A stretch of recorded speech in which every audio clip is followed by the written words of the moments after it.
I want to eat healthier and improve my lifestyle choices, but I'm just not sure what to do. I listen to scientists, and when they explain what's happening in the body, it just gets so complicated and I'm lost. I can't remember all the details, and they're so difficult to apply to my real life. Oh, Beverly, I have just the thing for you.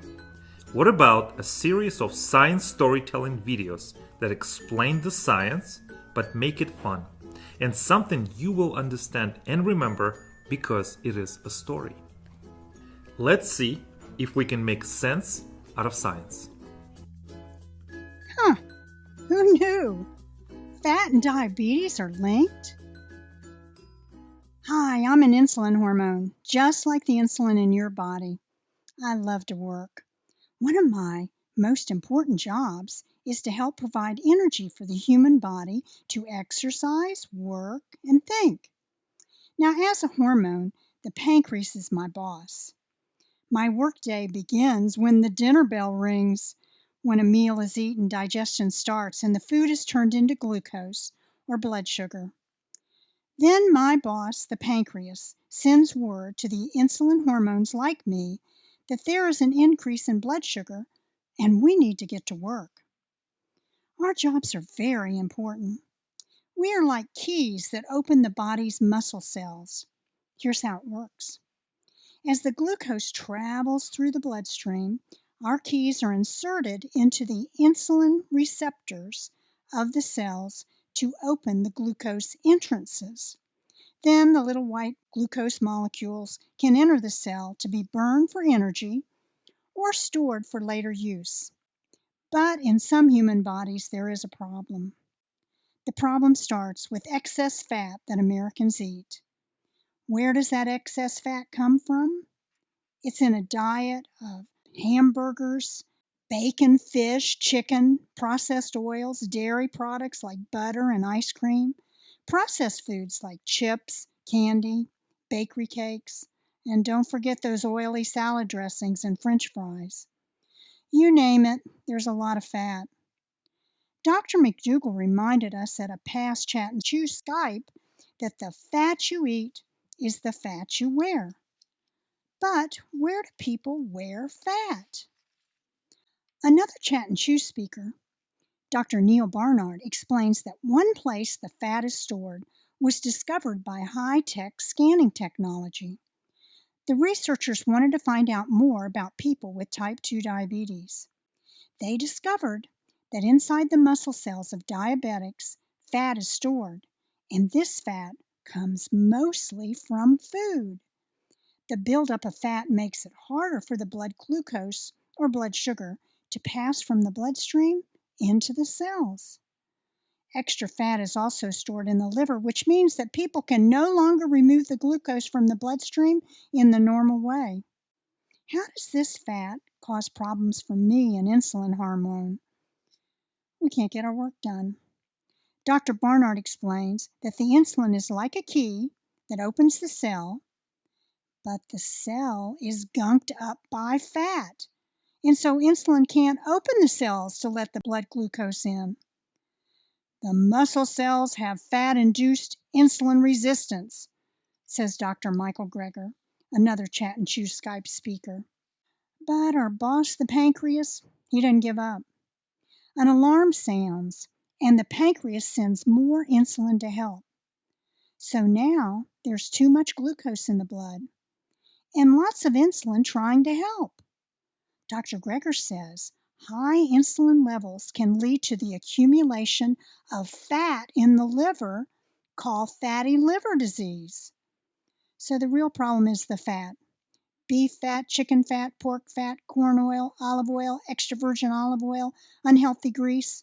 That's packing up the cell.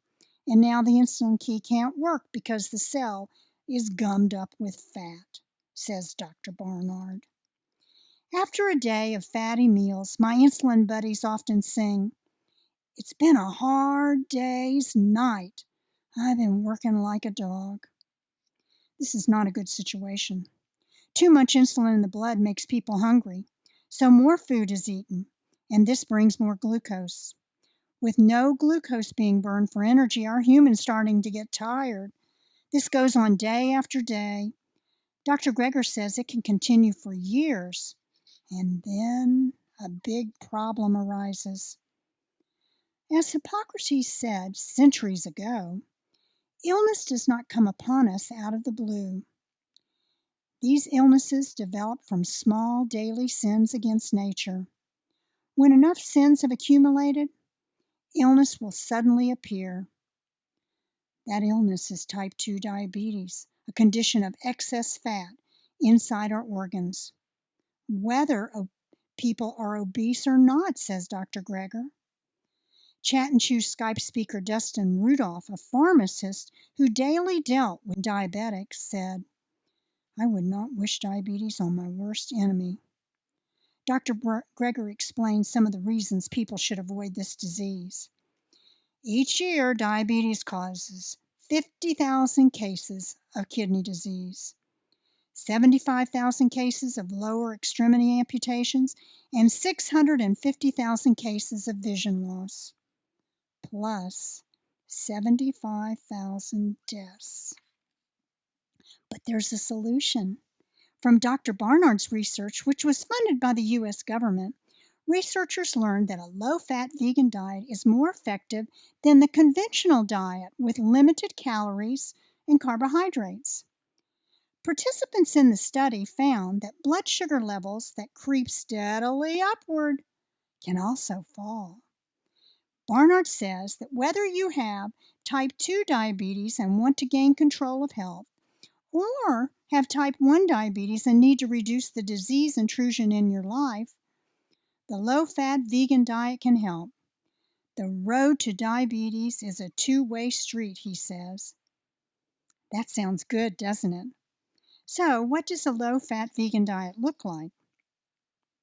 Barnard says to avoid animal products, keep oils and oily food to a minimum, and favor low glycemic index foods. Those are foods that have the least effects on blood sugar. Fruits, grains, legumes, and vegetables should fill your plate. Here are some examples of those delicious and healthful foods. These foods also match the American Diabetes Association recommendations of reduced intake of dietary fat. Now, even though it takes years for diabetes to develop, people don't have to wait long to see a difference in blood sugar. Dr. Caldwell Esselstyn from the Cleveland Clinic Wellness Center and another Chat and Chew speaker said that with his patients, he also sees blood sugar levels change, especially those individuals on insulin. He said that when they change their diet to a whole food plant-based diet, that's a low-fat vegan diet, within days their blood sugar levels drop. Because of such quick positive changes, Dr. Barnard suggests that it's very important to work with a health provider if people are on medication. Medications may need to be adjusted as the body begins to heal. So help us out. Get the fat out. You'll be happier, and so will your insulin hormones.